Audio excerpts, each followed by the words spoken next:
የህዝብ ተወካዮች ምክር ቤት 3 የተለያዩ ሹመቶችን አጸደቀ።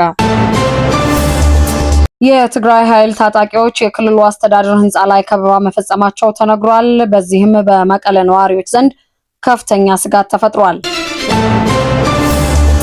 የአሜሪካው የውጭ ጉዳይ ሚኒስትር ማርኮ ሩቢዮ የአፍሪካ ቀንድ ሰላምና ቀጠናዊ መረጋጋትን በተመለከተ ከጠቅላይ ሚኒስትር አብይ አህመድ ጋር በስልክ መነጋገራቸውን የዋሽንግተን የውጭ ጉዳይ መስሪያ ቤት አስታውቋል። የግብጽ ባለስልጣናት ጠበኛ ትርክታቸውን ቀጥለውበታል ሲል የኢትዮጵያ የውጭ ጉዳይ ሚኒስትር ባወጣው መግለጫ ከሷል። ጤና ይስጥልን አድማጮች፣ ኢትዮ ሪፖርቶች ነን። አበይት ጉዳዮችን በማስተዋወቅ ጀምረናል። በቆይታችን በመግቢያችን ላይ ያስተዋወቅናችሁን ጉዳዮች ጨምሮ ሌሎች መረጃዎችንም እንዲሁ በዝርዝር እናያለን። ላይክ፣ ሼር፣ ሰብስክራይብ እያደረጋችሁ ከኛ ጋር ትቆዩ ዘንድ በአክብሮት ነው የምንጠይቀው። መልካም ቆይታ። የህዝብ ተወካዮች ምክር ቤት በ5ኛ ዓመት የሥራ ዘመን 3ኛ መደበኛ ስብሰባው 3 የተለያዩ ሹመቶችን መርምሮ አጽድቋል። ምክር ቤቱ በዛሬው ውሎው የሰላም ሚኒስትር፣ የግብርና ሚኒስትርና የኢቢሲ ዋና ስራ አስፈጻሚ ሹመቶችን ያጸደቀው። ምክር ቤቱ በጠቅላይ ሚኒስትር ዶክተር አብይ አህመድ የተሾሙትን የሰላም ሚኒስትር መሐመድ ኢድሪስ እንዲሁም የግብርና ሚኒስትር አዲሱ አረጋ ሹመትን አጽድቋል። በተጨማሪም የኢትዮጵያ ብሮድካስቲንግ ኮርፖሬሽን ዋና ስራ አስፈጻሚ ሆነው በጠቅላይ ሚኒስትር ዶክተር አብይ አህመድ የተመደቡት አቶ ቢኒያም ኤሮ ሹመት በምክር ቤት ጸድቋል። ተሿሚዎች በምክር ቤቱ ፊት ቀርበውም ቃለ መሐላ ፈጽመዋል። በሌላ መረጃ የትግራይ ኃይል ታጣቂዎች የክልሉ አስተዳደር ህንፃ ላይ ከበባ መፈጸማቸው ተነግሯል። በዚህም በመቀሌ ነዋሪዎች ዘንድ ከፍተኛ ስጋት ተፈጥሯል ነው የተባለው። የታጠቁ የትግራይ ኃይል አባላት ደሞዝ ዘገየብን በሚል ቅሬታ መቀሌ የሚገኘው የትግራይ ጊዜያዊ አስተዳደር ጽሕፈት ቤት ህንፃ ላይ ከበባ መፈጸማቸው ተነግሯል። የትግራይ ኃይል አርሚ 31 የተባለው ክፍል ከ70 በላይ የሚሆኑ አባላት ረቡዕ ህዳር 24 ቀን 2018 ዓ.ም ምሽት አራጉር ወይም እንደርታ ከተባለ ቦታ ተነስተው ነው ዛሬ ሐሙስ በአስተዳድሩ ህንፃ ላይ ከበባ የፈጸሙት ተብሏል። የሰራዊት አባላቱ የነፍስ ወከፍ መሳሪያ የሆነውን ክላሽንኮቭ ጭምር ዲሽቃ የተባለውን የቡድን መሳሪያ የታጠቁ መሆናቸውን የዓይን እማኞች ተናግረዋል። ይህ በእንዲህ እንዳለ የአርሚ 31 የቅርብ አዛዦች ክስተቱን ለማርገብ ሊያናግሯቸው ቢሞክሩም ከፍተኛ ባለስልጣናት መጥተው ያናግሩን በሚል ሳይቀበሏቸው መቅረታቸው ተገልጿል።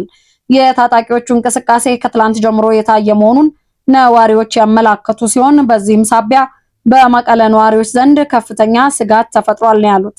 የክልሉ ባለስልጣናት ውጥረቱን ለማርገብ ጥረት እያደረገ መሆኑ የተገለጸ ሲሆን ከእኩለ ቀን በኋላ ታጣቂዎቹ ከጊዜያዊ አስተዳድሩ ከፍተኛ ባለስልጣናት ጋር ውይይት መጀመራቸው አሁን የወጡ መረጃዎች ያመላክታሉ ሲል ቢቢሲ ዘግቧል።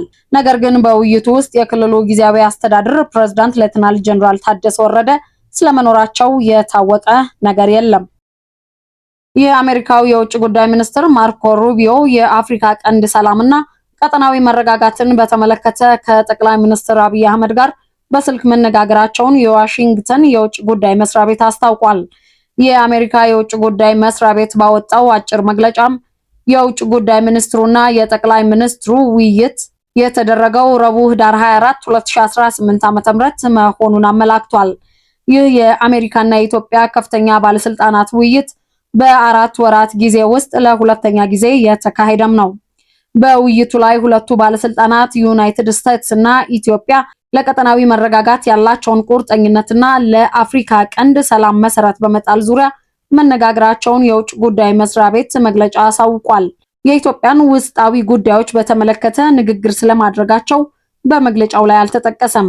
በጠቅላይ ሚኒስትር አብይና በውጭ ጉዳይ ሚኒስትር ሩቢዮ መካከል የተደረገው ውይይትን በተመለከተም በውጭ ጉዳይ መስሪያ ቤቱ ምክትል ቃል አቀባይ በኩል የተላለፈው መልእክት በአንድ አረፍተ ነገር የተጠቃለለና ዝርዝር ጉዳዮችን ያልያዘ ነው።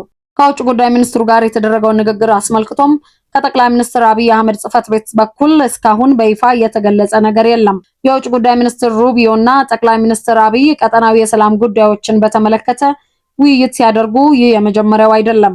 ከ4 ወራት በፊት ባለፈው ዓመት ነሐሴ አጋማሽ ላይም ተመሳሳይ ውይይት አድርገው እንደነበር ይታወሳል።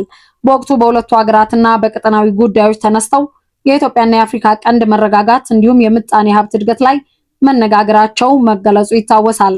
የኢትዮጵያ የውጭ ጉዳይ ሚኒስቴር የግብጽ ባለስልጣናት በህዳሴ ግድብ ውዝግብ ዙሪያ ማናቸውንም ድርድር ውድቅ አድርገናል በማለት ጠበኛ ትርክታቸውን ቀጥለውበታል በማለት ትላንት ባወጣው መግለጫ ከሰሰ። የግብጽ ባለስልጣናት በጉዳዩ ዙሪያ የሰጧቸው አስተያየቶች የግብጽ መንግስት ከአዲስ እውነታ ጋር መታረቅ አለመቻሉን ያሳያል ነው ያለው ሚኒስቴሩ። አንዳንድ የሀገሪቱ ባለስልጣናት አሁንም ከቅኝ ግዛት አስተሳሰብ ባለመውጣት ግብጽ በናይል ወንዝ ላይ በብቸኝነት ባለቤት የምትሆን ይመስላቸዋል በማለትም ተችቷል። የግብጽ የውጭ ጉዳይ ሚኒስትር ባድር አብድላቲ ግብጽ በግድቡ ዙሪያ ከእንግዲህ ድርድር አታደርግም በማለት ሰሞኑን ተናግረው ነበር። ኢትዮጵያ ለቅኝ ግዛት ዘመን አስተሳሰቦች ምንም ቦታ እንደሌላት ውጭ ጉዳይ ሚኒስቴር የገለጸ ሲሆን ግብጽ ግን ይህ ሁኔታ አልዋጥላት ብሏል ሲል ወቅሷል። ሚኒስቴሩ አያይዞም ግብጽ በአፍሪካ ቀንድ አለመረጋጋት እንዲሰፍን ጥረቶች ስታደርግ ቆይታለች ሲል መክሰሱ ተዘግቧል። የሶማሊያው ጠቅላይ ሚኒስትር ለትራምፕ አስተያየት ምላሽ ሰጡ። የሶማሊያው ጠቅላይ ሚኒስትር ሐምዛ አብዲ ባሬ የአሜሪካን ፕሬዝዳንት ዶናልድ ትራምፕ በአሜሪካ የሚኖሩ ስደተኛ ሶማሊያውያንን በተመለከተ በቅርቡ የሰጡትን አስተያየት ውድቅ አድርገውታል። ትራምፕ የኮንግረስ አባሏን ኢልሃን ኦማርን ጨምሮ በአሜሪካ የሚገኙ ሶማሊያውያንን ቆሻሻ ሲሉ የገለጹ ሲሆን ከአሜሪካ ለማባረርም ዝተዋል። የትራምፕ አስተያየት ውሃ የማይቋጥር ነው ያሉት ጠቅላይ ሚኒስትሩ በአገር ውስጥም ሆነ በውጭ ያለውን የሶማሊያን ሕዝብ እሴትና ክብር አያንጸባርቅም ሲሉ ምላሽ ሰጥተዋል። አክለውም ሶማሊያውያን ጠንካሮች፣ ውጤታማና አሜሪካን ጨምሮ በሁሉም ቦታ ለሚገኙ ማህበረሰቦች ትርጉም ያለው አስተዋጽኦ የሚያበረክቱ መሆናቸውንም አጽንኦት ሰጥተዋል። ጠቅላይ ሚኒስትሩ ሶማሊያውያን ሀገራቸውን በመገንባትና አንድነታቸውን በማጠናከር ላይ እንዲያተኩሩና ያንንም በክርክር ሳይሆን በእድገት እንዲያረጋግጡ ጥሪ አቅርበዋል። ትራምፕ የሶማሊያ ስደተኞች በአሜሪካ እንዲኖሩ እንደማይፈልጉ በመግለጽ ወደ መጡበት መመለስ አለባቸው ብለዋል። አድማጮች ከኢትዮ ሪፖርት ለሰዓቱ ያዝናቸው መረጃዎችን አበቃን። በሌሎች መረጃዎች ዳግም እስከምንገናኝ ጤና ይስጥልኝ።